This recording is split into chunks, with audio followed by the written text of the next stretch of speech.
जय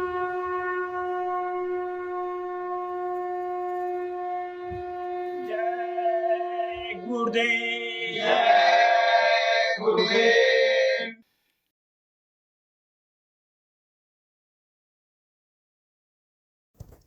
जय गुरुदेव। जय गुरुदेव। सूरत तू दुखी रहे हम जानी।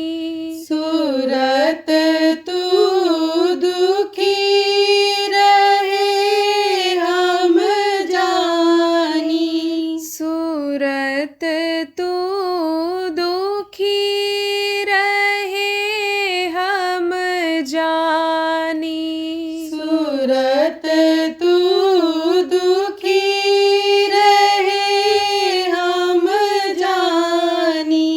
जा दिन से तुम शब्द बिसारा। जा दिन से तुम शब्द बिसारा। मन संग यारी ठानी। मन संग यारी ठानी। सूरत तू दुखी रहे हम जानी। सूरत तू दुखी रहे हम जानी। मन मूरख तन साथ बंधानी। मन मूरख तन साथ बंधानी। इंद्रिय स्वाद लुभानी। इंद्रिय स्वाद लुभानी। सूरत तू दुखी रहे हम जानी। सूरत तू दुखी रहे हम जानी। कुल परिवार सभी दुखदाई। कुल परिवार सभी दुखदाई। इन संग रहत भुलानी। इन संग रहत भुलानी। सूरत तू दुखी रहे हम जानी। सूरत तू दुखी रहे हम जानी। तू चेतन यह जड़ सब मिथ्या। तू चेतन यह जड़ सब मिथ्या। नहीं कर मेल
स्वामी कहन संभारो।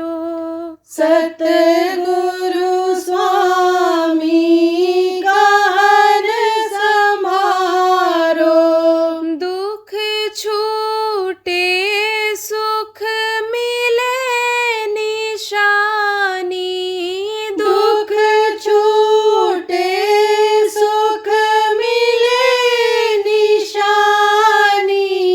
सूरत तू दुखी रहे हम जानी। सूरत तू दुखी रहे हम जानी। सूरत तू दुखी रहे हम जानी। सूरत तू दुखी रहे हम जानी। जय गुरुदेव। जय गुरुदेव।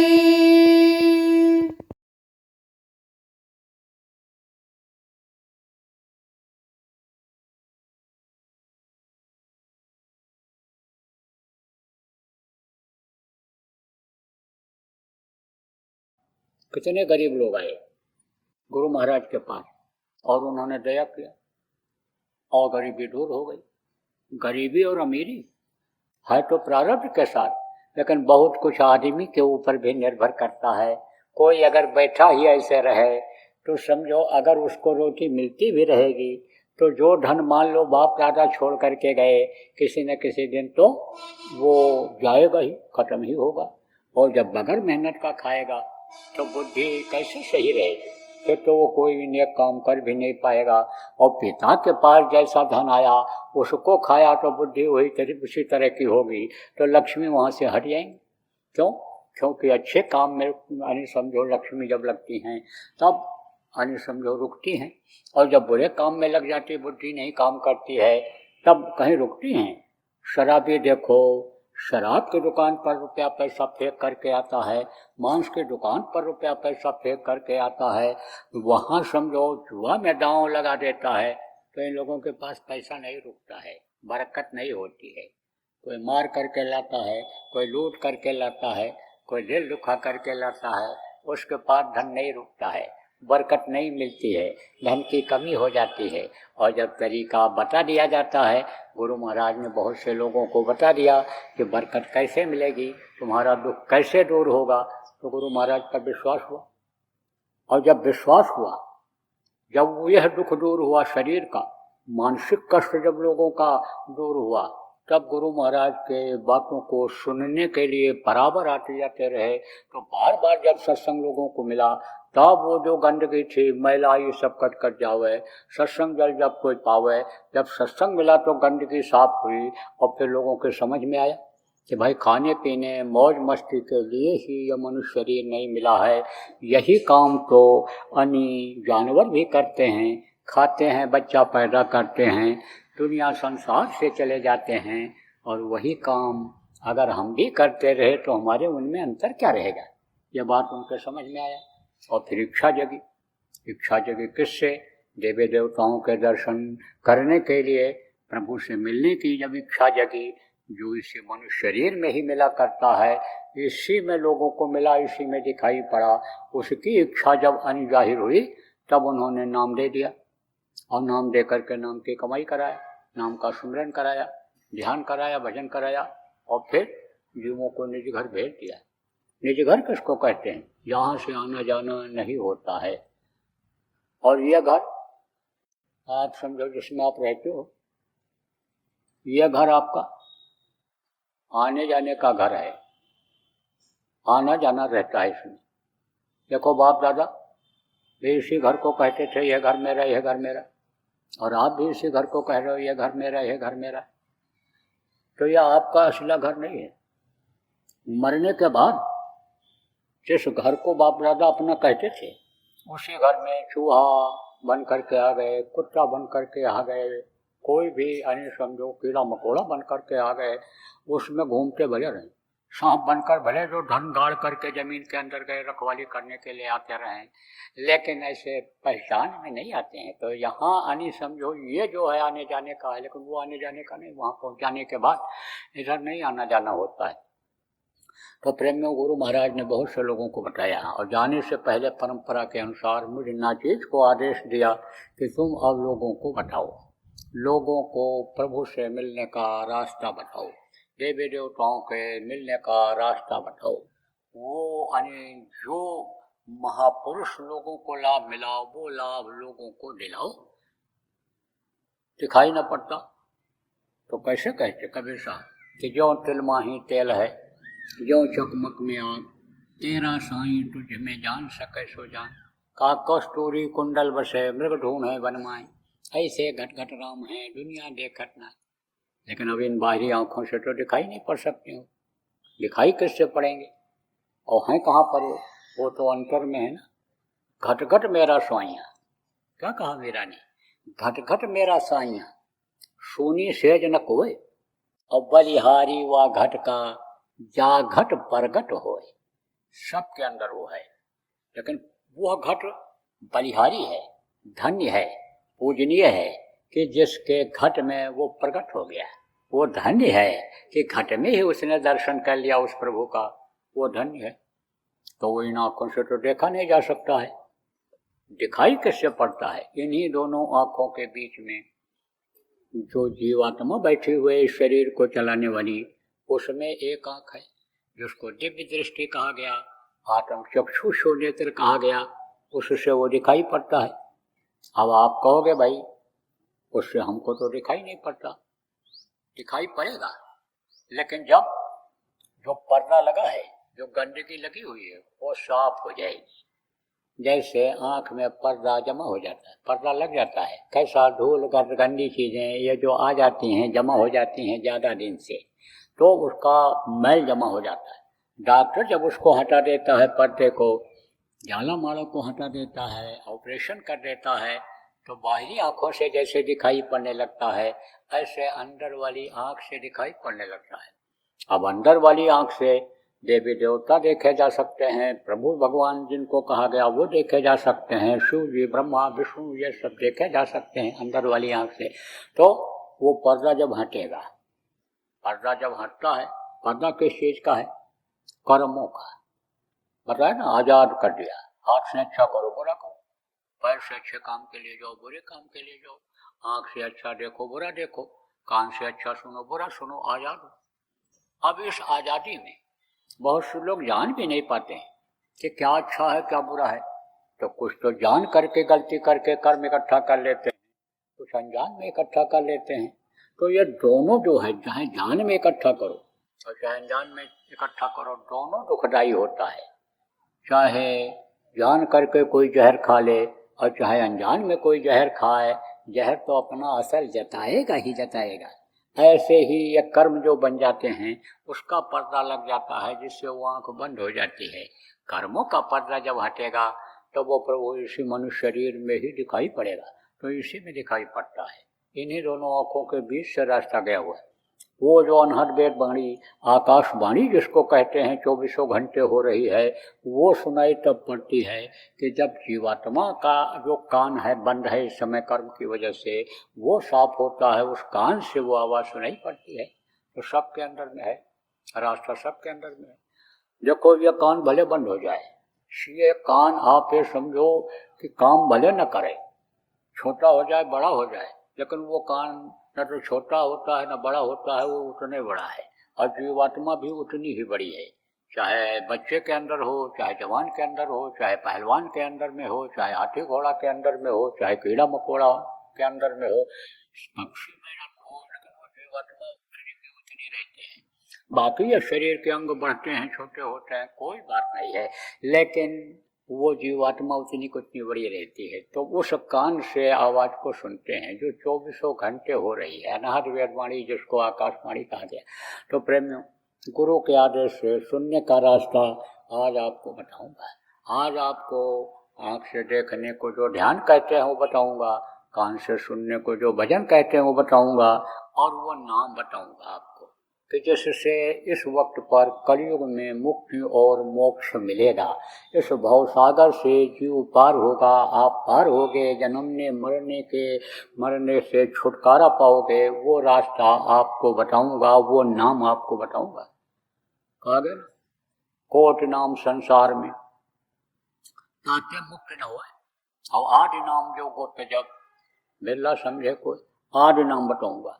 जब से दुनिया बनी, संसार बना, देवी देवता बने, अंडपिंड ब्रह्मांड बना, तब से ये नाम चला रहा। आदि नाम है ये, आदि नाम। आप ये समझो, जब तक ये धरती आसमान रहेगा, आदमी औरत पेड़ पौधे कीड़े मकोड़े पशु पक्षी रहेंगे, तब तक यह नाम रहेगा। तो यह आदि नाम है। इसी नाम को गोस्वामी जी महाराज ने कहा कि कलयुग योग यज्ञ नहीं जाना, एक आधार नाम गुण गाना। कलयुग में कोई योग यज्ञ जप तप नहीं है। कलयुग में एक है, नाम है, और नाम का आधार है। नाम यानी कलयुग केवल नाम आधार है।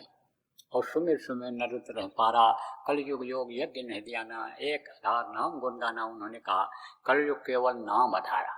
नाम वो नाम कि जिससे कलयुग में यानी उद्धार हो जाए, जिससे भवसागर जीव पार हो जाए। वो नाम के नाम ले तो भव सिंधु सुखाही, सुजन विचार करो मन माही। नाम लेते ही यह भवसागर सूख जाए। देखो, नदी में पानी भरा हो, या मान लो बाढ़ आ जाए और आपके गांव तक पानी आ जाए, और आपको गांव से अपने यानी जिला रेवाड़ी में जाना हो तो बहुत टाइम लगेगा। वही आपके लिए भारी पड़ेगा। पहुंचने में आपको बहुत देर लगेगा, पानी में से जा करके वहां पहुंचने में। और सूखा हुआ है, भवसागर सूख गया तो पार होने में आसानी रहेगी। कहने का मतलब यह है कि इस गृहस्थ आश्रम के भवसागर में आप आराम से जिंदगी निकाल ले जाओगे। और नहीं तो इसी गृहस्थ आश्रम में बताया ना, गाली गलौज मार काट जूता लात सब चलता है। इसी में अनिओब करके लोग क्या क्या कर डालते हैं, अभी शुरू में आपको बताया है। तो नाम ले तो बहुत सिंधु सुखाई, सुजन विचार करो मनवाही। नाम लेते ही वो सागर सूख जाए। चौसठ नाम बढ़ाओ, नाम प्रभाव, कल विशेष नहीं आन पाओ। हर युग में इसका महत्व रहा है, चाहे सतयुग रहा हो, चाहे त्रेता रहा हो, चाहे द्वापर रहा हो, चाहे कलयुग रहा हो। हर युग में नाम का महत्व रहा है। और सच पूछो तो नाम से ही ये दुनिया टिकी हुई है, नाम से ही यानी ये जुड़ी हुई है, शब्द से ही ये दुनिया टिकी हुई है। तो नाम क्या है? ये मुंह से बोलने वाला नाम नहीं है। मुंह से बोलने वाला नाम अलग होता है, और सुनने वाला नाम जो होता है वो ध्वन्यात्मक नाम कहलाता है, शब्द भेदी नाम कहलाता है। यानी आवाज, मुंह से जो बोलते हो, शब्द निकलता है, ये तो वो सुनाई पड़ता है। जैसे इस मुंह से बोलते हो, इस कान से सुनाई पड़ता है, ऐसे ही वो शब्द जो हो रहा है, आवाज हो रही है, अंदर के कान से सुनाई पड़ता है। तो शब्द से ही सब कुछ यह बना हुआ है, दुनिया शब्द से ही बनी हुई है। नाम का ही एक आधार है कि जिससे यह सृष्टि चल रही है, तो वो है ध्वन्यात्मक नाम। इसको निर्मायक नाम कहते हैं। निर्मायक किसको कहा जाता है? जो इस माया के लोक में जन्म नहीं लेते हैं, माँ के पेट में नहीं आते हैं, वो निर्मायक होते हैं। उनके मुंह से जो, उनके लोक से जो आवाज निकलती है वो ध्वन्यात्मक नाम कहलाता है। और एक होता है माँ के पेट में बन करके पल करके बाहर निकलते हैं, काम करने के लिए आते हैं। कौन सा काम? दुष्टों के संहार का काम, धर्म की स्थापना करने के लिए आते हैं। तो वो एक नाम को जगाते हैं। किस लिए जगाते हैं? जिस काम के लिए वो आते हैं, अपना काम पूरा करने के लिए जगाते हैं। और किस लिए जगाते हैं? लोगों को विश्वास दिलाने के लिए जगाते हैं।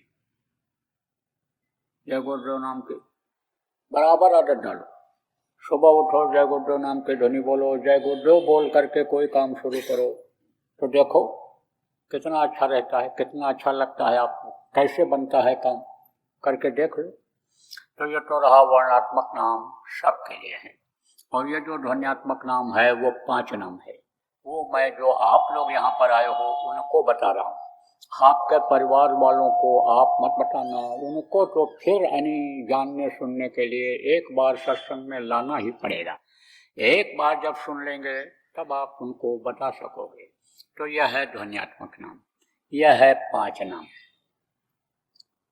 जिसका नाम होता है उसका रूप होता है और उसका स्थान होता है।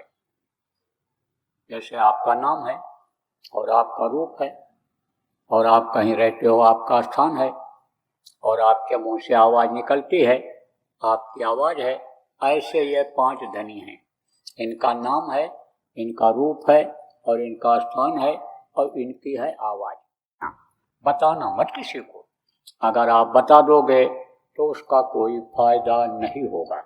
और अगर इन्होंने ये सोच लिया कि ये मेरी इज्जत नहीं किए, ये हमको बताने लग गए लोगों को, तो कोई नुकसान हो तो नुकसान का कोई भी काम आप मत करना।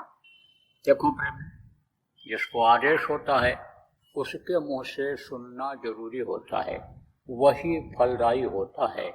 और नहीं तो कहा गया राम राम सब कोई कहे, ठग ठाकुर चोर, बिना प्रेम रिझे नहीं स्वामी नंद किशोर। तो समझो कि यह एक अलग सिस्टम ही है, उसके मुंह से सुनना जरूरी होता है। कि पीपल, पाकड़ और रसगुल, ये 3 पेड़ होते हैं। इनका फल अगर सीधे जमीन पर गिर जाए, बीज अगर सीधे जमीन पर गिर जाए तो उसमें जमाव नहीं होता है, अंकुरित नहीं होता है, पौधा नहीं बनता, फल नहीं लगता है। पक्षी उसको खाता है और उसके मुंह से जब बीज नीचे गिरता है जमीन में तो वो अंकुरित होता है, उसमें पौधा बनता है, उससे अन्य लोगों को फल मिलता है। तो आप किसी को भी मत बताना, नंबर 1 बात। नंबर 2 बात यह है कि आपको भी ध्यान लगाना बताऊंगा।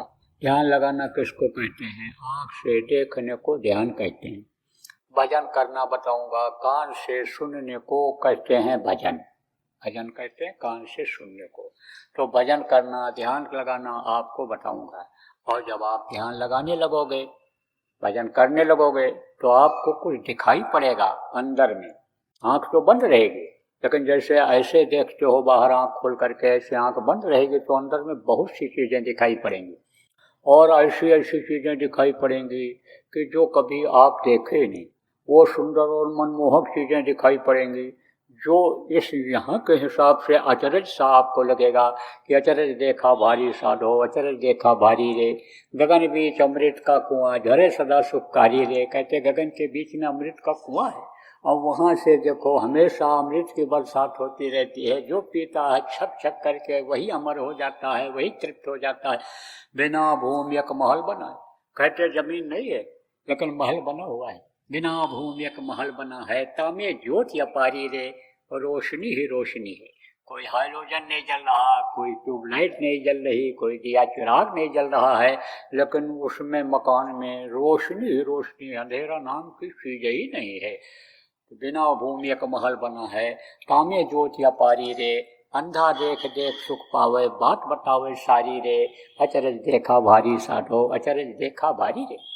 बिना बजाए निषदन बाजे, कोई बजा नहीं रहा है लेकिन बजता ही रहता है। बिना बजाए निषदन बाजे, घंटा शंख नगारी रे, बहरा सुन सुन मस्त होता है, तन की सुध बिसारी रे। तो समझो कि अचरज दिखाई पड़ेगा। अब उस अचरज को जब देखोगे तो हजम नहीं कर पाओगे, बताने लग जाओगे दूसरे को, और दूसरों को बताने लग जाओगे, बस वो हो जाएगा बंद। तो देखने पर और सुनने पर जो खुशी हुई थी वो खुशी खत्म हो जाएगी, फिर आंखों से आंसू आएगा। देखो मीरा ने गुरु बनाया, रानी थी, रविदास जी को गुरु बनाया और उनसे मिला उसको नाम, यही नाम जो आज आपको बताऊंगा। गुरु अने पायो रे मैंने नाम रतन धन पायो। कहा रत्न है ये नाम, इसकी कोई कीमत नहीं है, ये नाम रतन धन पायो। वस्तु अमोलक दी मेरे सतगुरु, कृपा करी अपनायो। वस्तु अमोलक दे करके उन्होंने अपना लिया, अपना बना लिया। अरे समझो कि हमारा जीवात्मा का हाथ अपने हाथ में ले लिया, जो काल के हाथ में था वो अपने हाथ में ले लिया उन्होंने। तो कहा जहाँ मेरा ने कि गुरु ने मुझे दीनी अजब जड़ी, जो अजब जड़ी दिया, नाम दिया, उससे मुझे क्या मिला? आप ये समझो कि अंदर में दिखाई पड़ा उसको, अंदर में, अंदर की लीला उसने देखा, ऊपरी लोगों की लीला को देखा। नाम को जब याद किया तो वो नाम ही उसको दिखाई पड़े मीरा को। तब जब देखा और सुना उसने, आई मस्ती, तो पग घुघरू बांध मेरा नाचे रे, नाचने लगी थी, नाचने लगती थी, मस्त हो जाती, ऊपर की तरफ ऐसे देखती रहती, वही उसे दृश्य को देखती रहती थी तो नाचने लगती थी। लेकिन जब बंद हो जाता था तब चिल्लाती थी, गली गली घूमती थी, रात दिन मोहि नींद न आवे, भावे आनंद पानी, रात दिन नींद नहीं आती है, याद सताती है, उस प्रीतम की, उस घर की याद हमको सताती है। तब तीर की तरह से वो याद सालती है अंदर में, जैसे तीर सालता, ऐसा बोलती थी। तो जब बंद हो जाता है, नहीं दिखाई पड़ता है, तब मुँह से कोई बोलता भी नहीं, बोलने तो और डांट पड़े कि बार बार कहा गया था कि दिखाई पड़ेगा, सुनाई पड़ेगा तो बताना मत किसी को, तो तुमने गलती क्यों किया। तब मुंह से नहीं बोलते, लेकिन आंखों से ऐसे आंसू निकलता रहता है। क्यों? क्योंकि विरह सताती है।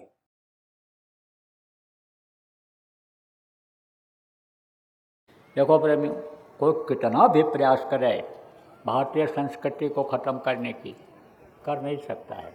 कम और ज़्यादा तो होता रहेगा, लेकिन एक समय ऐसा आएगा कि भारतीय संस्कृति अपनाने से ही लोगों को शांति मिलेगी। भारत के ही लोगों को नहीं, पूरे विश्व के लोगों को। जब वो शांति के तलाश में भगेंगे, जैसे अब हरे रामा हरे कृष्णा गलियों में घूमते हैं, आते हैं, ऐसे ही शांति तो मिलेगी। भारत देश से शांति मिलेगी, यानी भारतीय संस्कृति से। जय गुरुदेव। सरकारी व गैर सरकारी अनुदान के लिए बिना सत्संगियों के सहयोग द्वारा जनहित के कार्यों में लगी हुई बाबा जय गुरुदेव धर्म विकास संस्था का मुख्यालय पिंगलेश्वर रेलवे स्टेशन के सामने मक्सी रोड, उज्जैन, मध्य प्रदेश में है। यहाँ पर सत्संग व नामदान का कार्यक्रम होता रहता है। अतः आप श्रोताओं से अनुरोध है कि बाबा उमाकांत जी महाराज के आश्रम उज्जैन एक बार परिवार सहित जरूर पधारिएगा। आपके सुझाव के लिए व्हाट्सएप नंबर 9575600700। जय गुरुदेव, जय गुरुदेव।